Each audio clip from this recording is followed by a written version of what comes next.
The body you inhabit is the only true home you will ever own.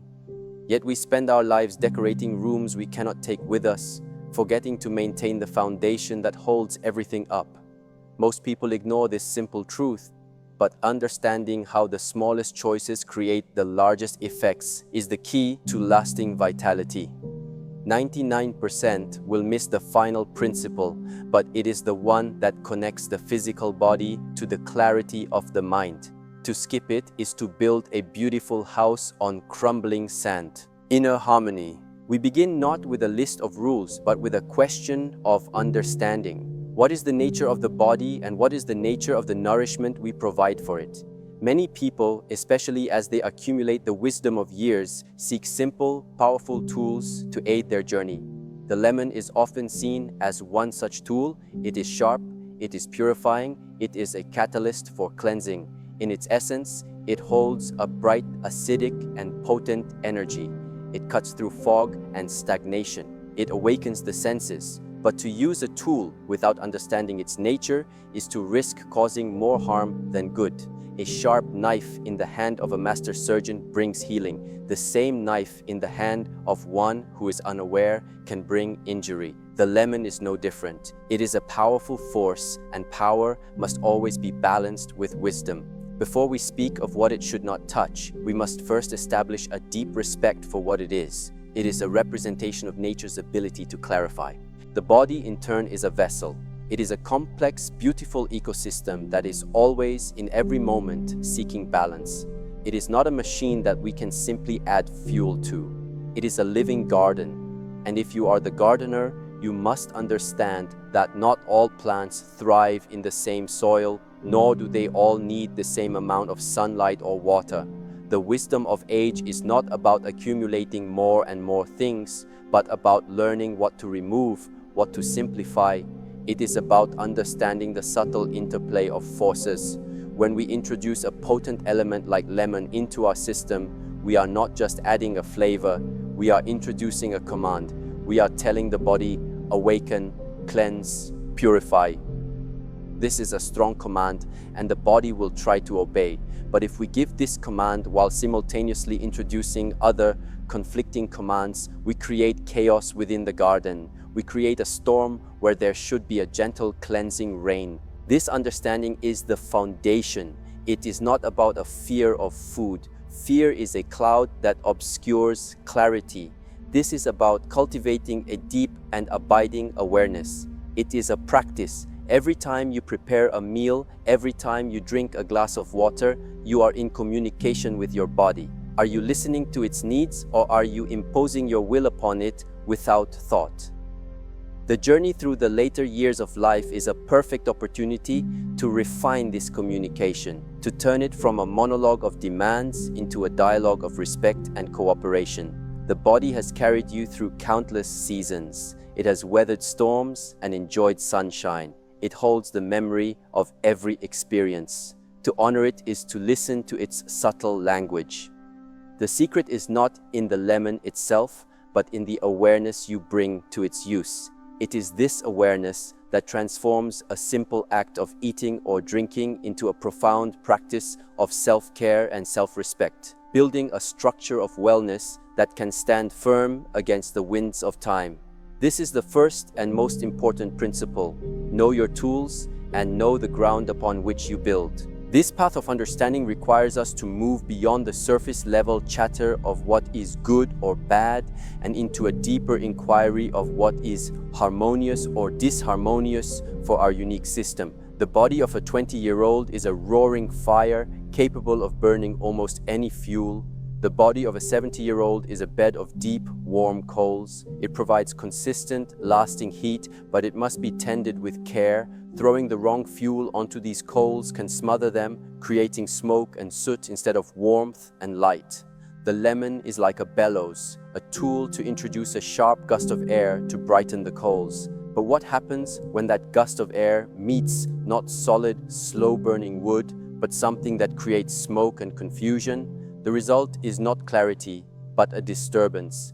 The goal is a steady, quiet, inner fire, a fire of vitality that warms from within, that provides the energy not for frantic action, but for calm, clear, and purposeful living. So the question we must hold in our minds is not what can I not eat, but rather what combinations create discord within my inner world. It is a shift from a mindset of restriction to a mindset of alignment. This is the true work. The rest are merely details, examples that illuminate the principle.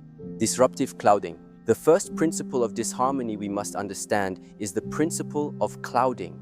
The lemon is a force of clarity. Its nature is to cut through, to dissolve, to bring sharpness and focus. Therefore, it should not be mixed with things that have the opposite nature, things that create a state of cloudiness, of mucus, of thick, slow, stagnant energy within the body. The most common representation of this principle is found in dairy products. Milk, cheese, and heavy creams have a quality of building, of coating. For some, this can be grounding, but for many, especially as the inner fire of digestion becomes more refined, it can create a kind of internal fog. This is not a moral judgment, it is a simple observation of energetic properties. It is like mixing a clear, fast-flowing mountain stream with thick, slow-moving mud. The stream loses its clarity, its power is diminished. The mud does not become clear, the water becomes cloudy. When you introduce the potent acidic nature of the lemon to a system that is already burdened with this cloudy, congesting quality, you are asking the body to fight a battle against itself. The lemon's command is dissolve, but the dairy's nature is to coat and congest. The result is often not a successful cleansing, but an internal turmoil. This can manifest physically as digestive distress, bloating, or an increase in the very mucus the lemon was intended to clear. The body becomes confused. It receives two contradictory instructions at the same time, and this internal conflict drains our vital energy. Energy that should be used for healing, for clear thinking, for experiencing the joy of being, is instead diverted to a pointless internal struggle. This is why a person might drink lemon water with a bowl of creamy porridge and feel worse, not better. They believe the tool has failed, but in truth, the tool was simply used in a disharmonious context. This principle extends beyond the physical. Consider the mind. What are the dairy products of the mind? They are the cloudy thoughts, the persistent worries, the unresolved emotions that coat our perception and slow our ability to think clearly. They create a mental fog. If you are trying to cultivate a state of mental clarity, a mental lemon, but you are simultaneously consuming a diet of distracting, low-quality information or engaging in conversations that create emotional turmoil, you are creating the very same conflict. You are mixing the clear stream with the mud. The practice then is to recognize what clouds you, both physically and mentally. The wisdom is to create space between the clarifying agent and the clouding agent. Allow the lemon, the clear thought, the moment of quiet reflection to do its work on its own. Give it a clean space to act. Do not ask it to fight through a fog of your own creation. This is a profound act of self-respect. It is recognizing that clarity is precious and deserves to be protected. When you choose to separate these opposing forces, you are not depriving yourself. You are creating the conditions for genuine well-being. You are allowing your body's inner intelligence to function without confusion. You are giving your mind the space it needs to find its own natural state of peace. So, the first food to never mix with the lemon is not a single item, but a category, that which clouds and congests. By keeping them separate, you honor the nature of both, you allow the body to process the heavy building foods at one time, and you allow the lemon to do its sharp clarifying work at another. This is the wisdom of the gardener who knows not to plant the sun-loving flower in the deep shade. It is simple, it is practical, and it is a powerful step toward creating a state of lasting inner harmony. Agitating fires. The second principle of disharmony is the principle of agitating fires. The body, as we have said, is always seeking balance, a state of homeostasis. It has a natural pH, a natural temperature, a natural rhythm. The lemon, with its high citric acid content, is a potent acidic force upon entry, even though it has an alkalizing effect after being metabolized. It is a controlled, purposeful fire. Its purpose is to burn away impurities, to stimulate and to cleanse. However, when you combine one intense fire with another unpredictable fire, you do not get a more powerful, controlled flame. You get an explosion, you get a wildfire that can scorch the very ground it was meant to cleanse. This is the principle of avoiding the combination of one strong, acidic agent with other foods that are also highly acidic and agitating to the system. The most common examples are things like tomatoes, especially in their concentrated form, or certain spicy peppers and vinegars. These foods, like the lemon, have their own power. A tomato is full of its own life force, its own type of acidity. A chili pepper is a pure expression of heat and stimulation. They are not bad, but when you combine these agitating forces in the same meal or in the same glass, you are creating an excess of acidic, fiery energy. For a system that is sensitive, or for a body that has seen many years and whose digestive lining is not as robust as it once was, this can be intensely irritating. It can be like rubbing sandpaper on an already sensitive surface. This can manifest as acid reflux, heartburn, or a feeling of inflammation and heat in the stomach. It is the body sending a clear signal. This is too much. This is a conflict of forces. The two fires are battling for dominance, and the battlefield is your own inner ecosystem. Think of this in terms of sound. A single clear bell ringing in a quiet temple is a beautiful centering sound. That is the lemon used wisely. A drum beaten with a steady, powerful rhythm can also be grounding and powerful. That might be the tomato or the chili used in its proper context. But if you ring the bell and beat the drum loudly and erratically at the very same moment, right next to your ear, the result is not music. It is noise. It is chaos. It creates agitation and stress in the nervous system. The principle is the same within the body. We must become conductors of our own inner orchestra, understanding which instruments should play together to create a symphony of health and which should be given their own solo. The wisdom lies in not creating a cacophony of conflicting energies. This principle also has a powerful echo in our emotional and mental lives. What are the agitating fires of the mind? They are anger, frustration, impatience, and anxiety. These are intense, fiery emotions. Now imagine you are already in a state of frustration, and then you add another agitating element, a stressful news report, a difficult conversation, a pressure-filled deadline. You are pouring fire onto fire. The result is an emotional explosion, a burnout, a reaction that is far greater than the sum of its parts. The wise practice is to recognize when the inner fire of agitation is already burning. In those moments, what is needed is not another stimulant, but something cooling and calming. We need a gentle rain, not another lightning strike. So when you feel emotionally agitated, you do not seek out more conflict. You seek peace. You seek a quiet walk. You seek a moment of stillness. In the same way, when you give your body a potent, fiery tool like a lemon, you do not combine it with other fires. You combine it with cooling, calming, neutral elements like pure water. You create balance, you prevent the wildfire and nurture the steady, warming hearth within. Empty vessels. The third principle of disharmony is perhaps the most subtle, and it is the principle of the empty vessel.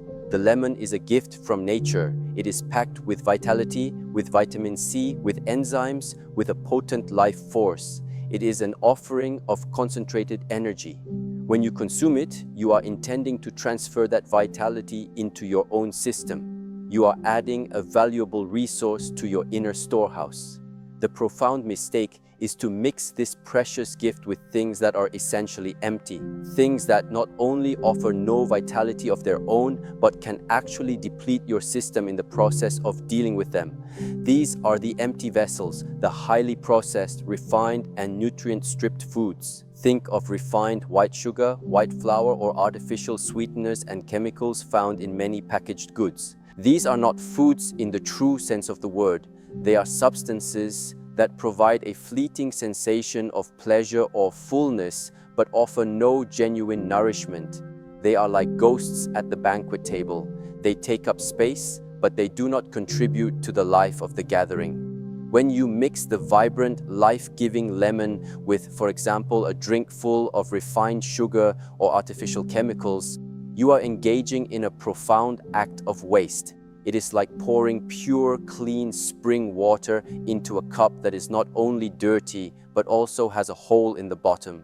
The precious water is contaminated by the dirt, and then it simply leaks away, having served no purpose.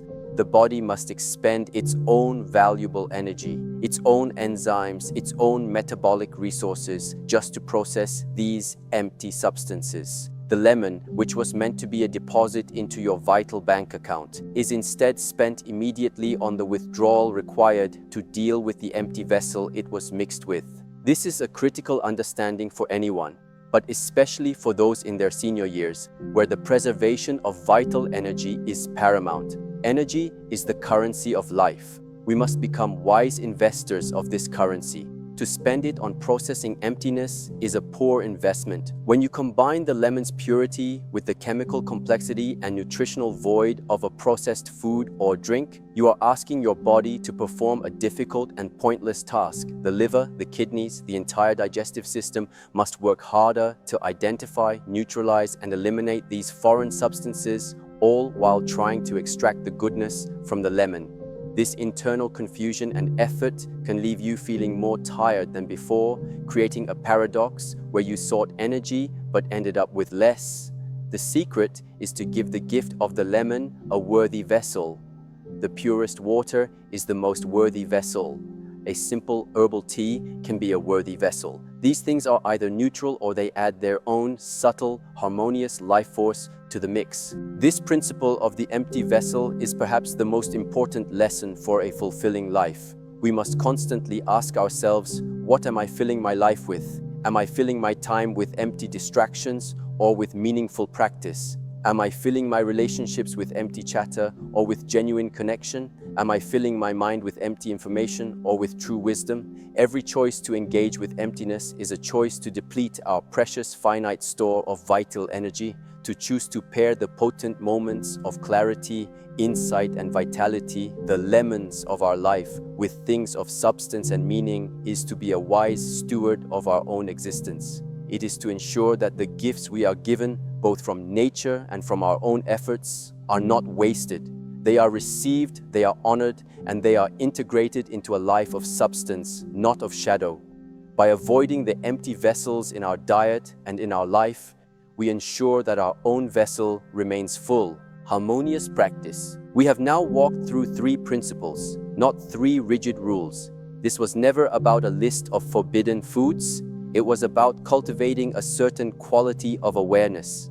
The path to well-being is not paved with fear and restriction. It is paved with understanding and alignment. The 3 principles, avoiding the cloudy, the agitating, and the empty, are simply signposts pointing toward a deeper truth. Your body is an intelligent system that is constantly communicating with you. The true practice is to learn its language. This language is not spoken in words, but in sensations. It is the feeling of lightness versus the feeling of heaviness, the feeling of calm versus the feeling of agitation, the feeling of vitality versus the feeling of depletion. This is the only guru you ever need to follow. The ultimate goal is to move beyond any external script, including this one, and to become the author of your own well-being. This requires a quiet mind and an attentive presence. Before you eat, before you drink, take a single, conscious breath. Look at what is before you. Consider its nature. Consider your own nature in that moment. Are you feeling sluggish and foggy? Perhaps a clarifying agent, used alone, is what is needed. Are you feeling agitated and scattered? Perhaps what is needed is something calming and grounding, not something stimulating. Are you feeling depleted and empty? What is needed is true, deep nourishment, not a fleeting sensation. This is the harmonious practice. It is a moment-to-moment dialogue between you and your life. It is fluid, it is intuitive, and it is deeply personal. What creates harmony for one person may create discord for another. What was harmonious for you yesterday may not be what is needed today. This practice transforms the mundane act of eating into a meditation. It elevates nutrition from a science of compounds and chemicals into an art of energy and resonance. The secret of the lemon was never about the lemon. It was about you. It was about inviting you to look at one simple common object and to see within it a reflection of the profound laws that govern our inner and outer worlds. The principles of harmony, balance, and mindful consumption apply to everything. They apply to the information we consume, the relationships we cultivate, and the thoughts we entertain. To learn how to combine foods wisely is to practice the very same skill required to combine the different elements of our lives into a beautiful, coherent whole. It is about creating a symphony rather than a cacophony. This is the freedom that comes with true discipline. It is not the discipline of a soldier following orders, but the discipline of an artist who has so mastered their tools that they can now create with effortless grace.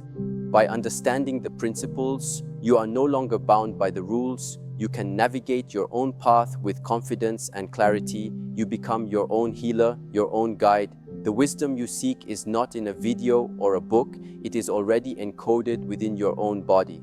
The work is simply to become quiet enough to hear it, to become still enough to feel it, and to become respectful enough to honor it. This is the journey from knowing the path to walking the path. And it begins with the very next choice you make. The true secret for a life of vitality, especially in the years of accumulated wisdom, is simplicity.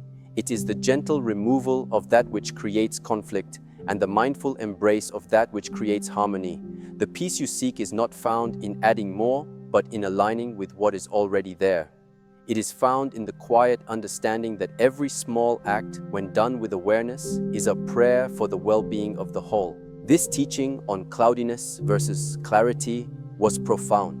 Which of the three principles, the cloudy, the agitating, or the empty, resonated most with your own life's practice?